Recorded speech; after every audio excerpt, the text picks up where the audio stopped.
Here, 50 environmental campaigners have been arrested during protests at KINGSNORTH Power Station in Kent.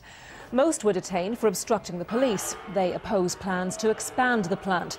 123 people had to be rescued from the River Medway after taking to small boats.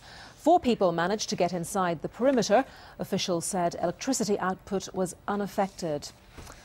Our correspondent Ben Ando has spent the day at KINGSNORTH Power Station, and he asked Gary Boatridge from Kent Police if the protests had been violent. I would say that the overwhelming majority of protesters were law-abiding members of the public who felt they had a legitimate reason to protest. And one of our key aims throughout this whole operation has been to facilitate lawful protest. I would reiterate what I've said earlier, however, that we do believe that there were a small number of people on that site who were committed to criminal activity to get forward their aims, and it's a good proportion of them who have been arrested today. Now, some of those did get into the power station grounds and did also get onto the water.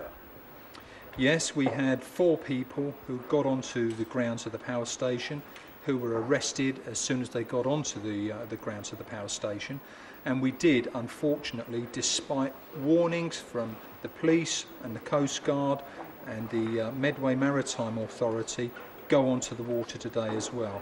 We, together with other agencies, took from the water 123 individuals today, some of whom were in very, very real difficulty, rowing against 4-6 winds, in danger of hypothermia and in danger of getting into real trouble.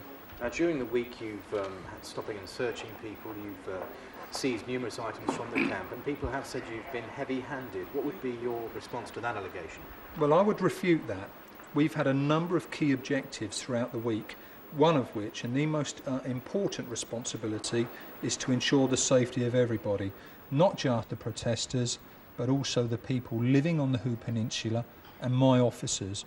And if we're faced with a situation where people are carrying knives or other implements that can be used as weapons, we've got to take what we think are reasonable and proportionate tactics to stop people doing that and putting other people at risk. And that is what we did. OK, well, thank you very much indeed.